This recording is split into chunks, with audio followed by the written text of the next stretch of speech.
Hi everyone, and welcome to another episode of Trident Talks. This month is all around armed forces support. Obviously, it being National Armed Forces Day, we thought it'd be good to put together a video series offering a bit of guidance and support to those looking to leave the services and potentially step into cyber security. So delighted to be joined by Luke O'Brien, who's recently undertaken that journey and started as a SOC manager for a very well-known aviation company. Luke, thanks so much for joining us.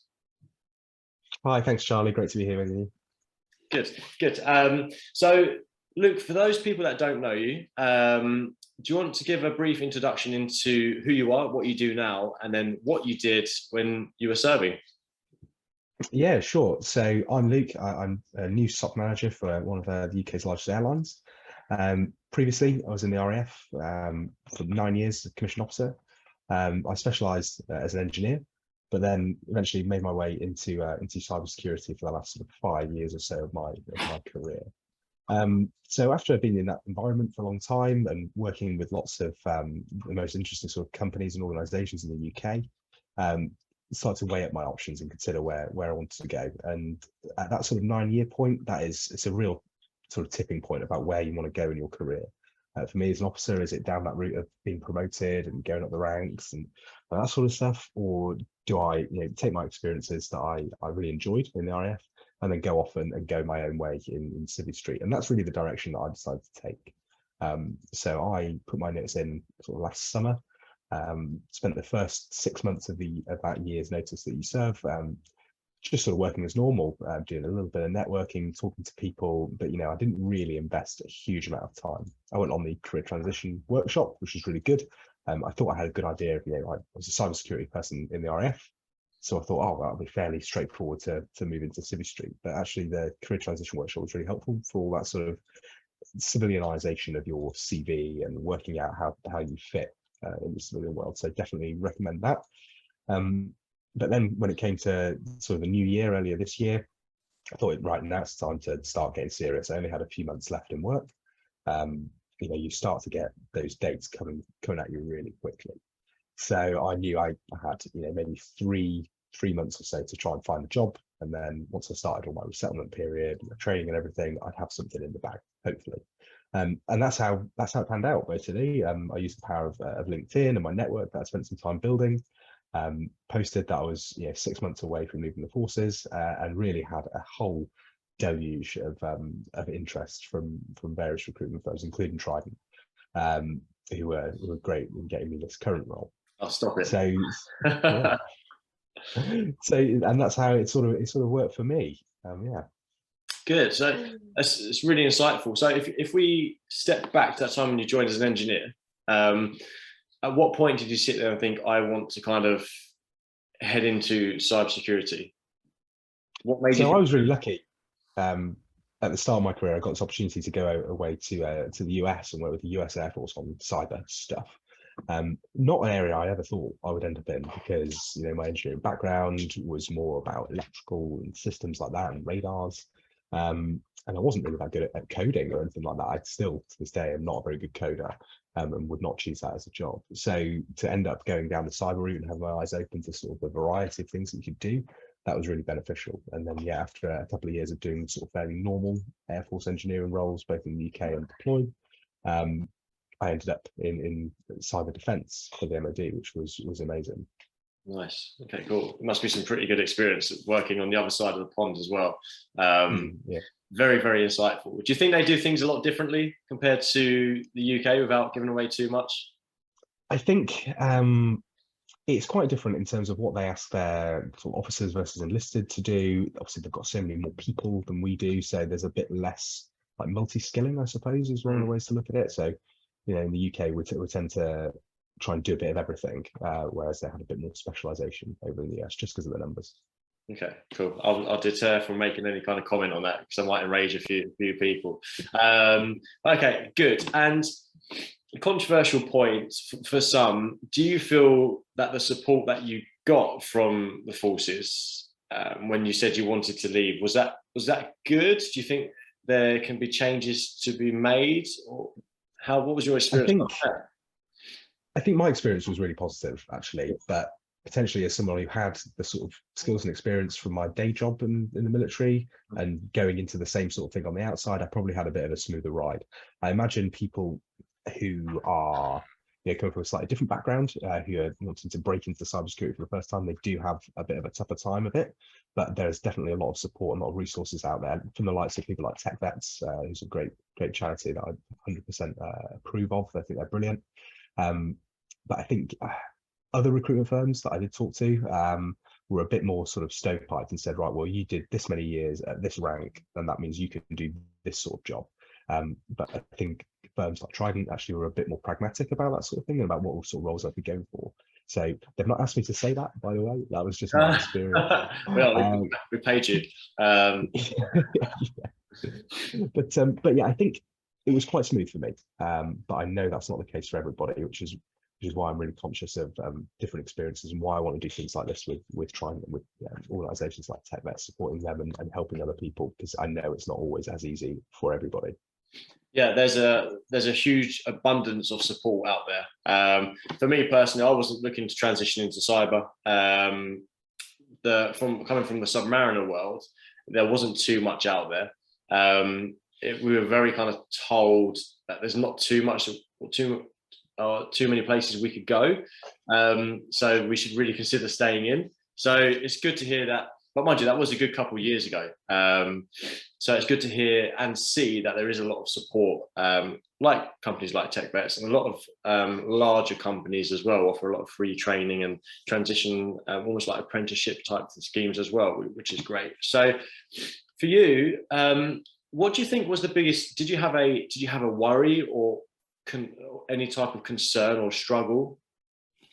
I think for me, it was just the realization that at that 6-month point and starting to go for interviews and things like that, so I can't mess this up. I've got to get a job and I've got to pay the mortgage and I've got to keep the lights on.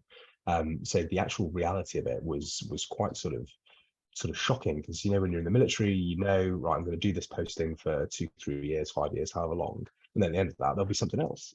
But that wasn't the case. It was, well, you've got to find something, and if you don't, well, tough luck.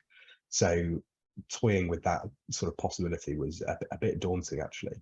Again, quite lucky that I've already got my own home, knew where I was going to be living, knew sort of what industry I was going into, but I know for a lot of people that is not the case. Yeah, for sure. It's really good that it has kind of worked out the way you wanted it to, which is great.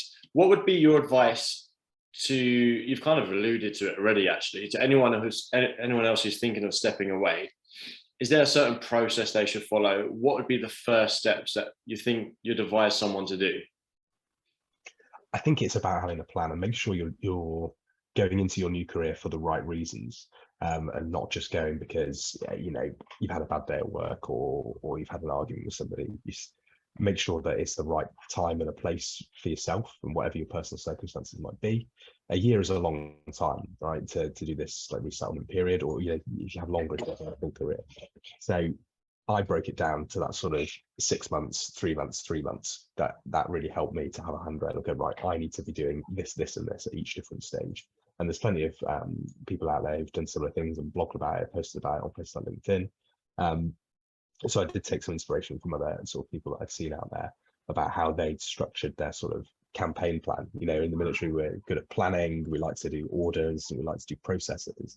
So apply that sort of same skill set and same experience to your own journey, and you'll end up in quite a good place, I would say.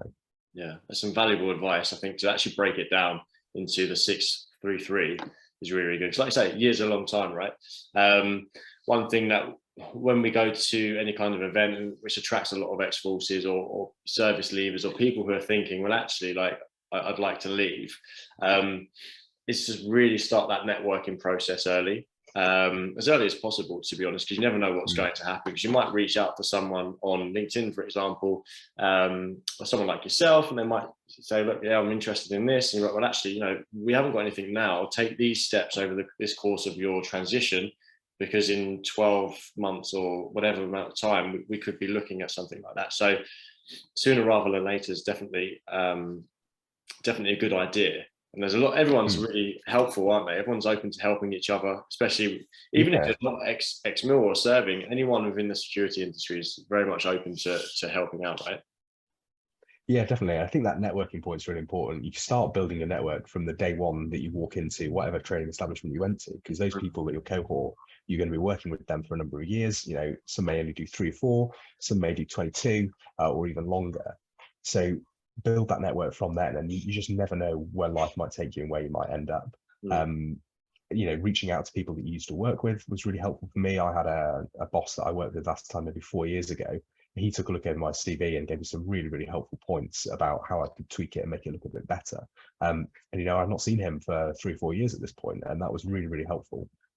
Just people will reach out and offer that because of the type of people that end up in this sort of community, in this sort of area. Yeah, for sure. Okay, cool. And you've only, granted, you've only been in your post a short while, which you are enjoying, which is great to hear. Is that what you thought it would be like? Is it a little bit different? Have you found it a little bit difficult to adjust, or has it been quite seamless? I think one of the things that I've taken a bit of getting used to is the remote work. I think that's a reality now, certainly in the past 2 years. You know, I started my previous posting during the sort of COVID times. We're getting back to normal now.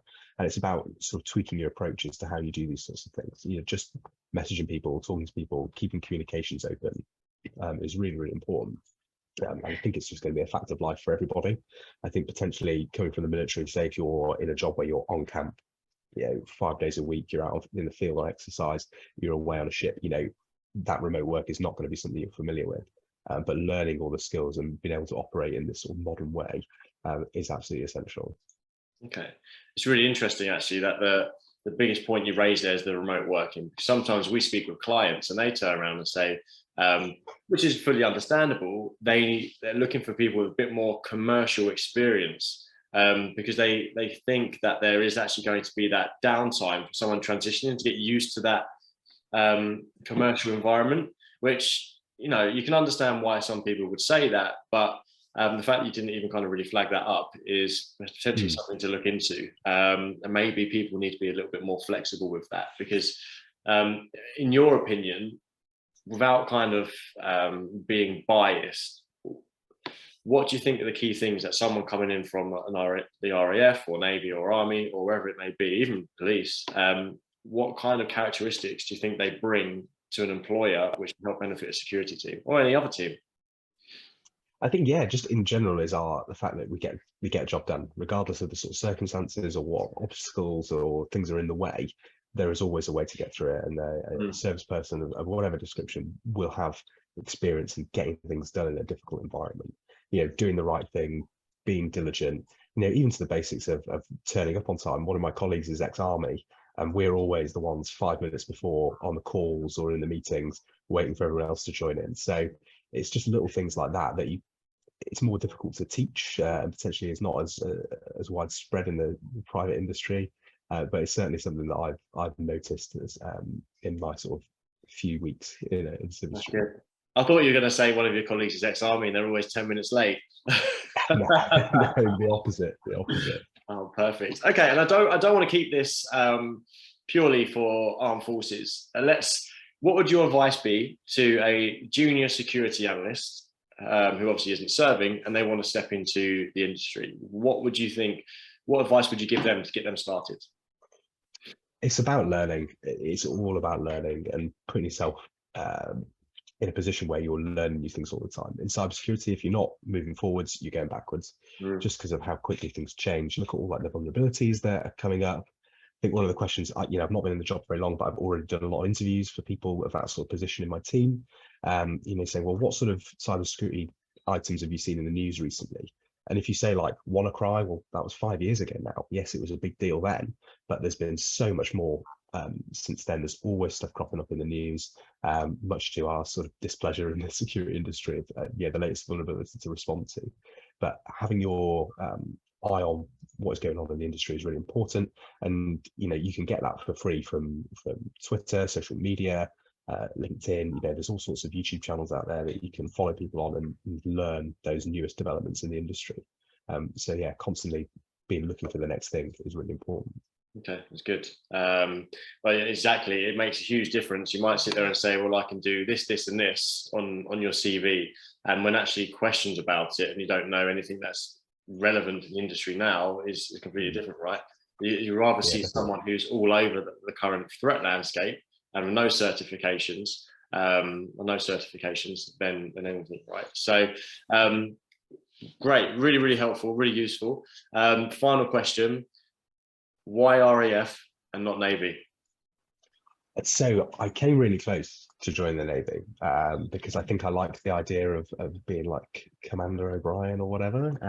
But I looked at it and then they were like, oh, they're away all the time. They're on these boats. I get a bit seasick. No, not for me. Oh, okay, fair enough. You heard about the luxurious lifestyle of the RAF, I'm sure. Yeah, yeah, exactly.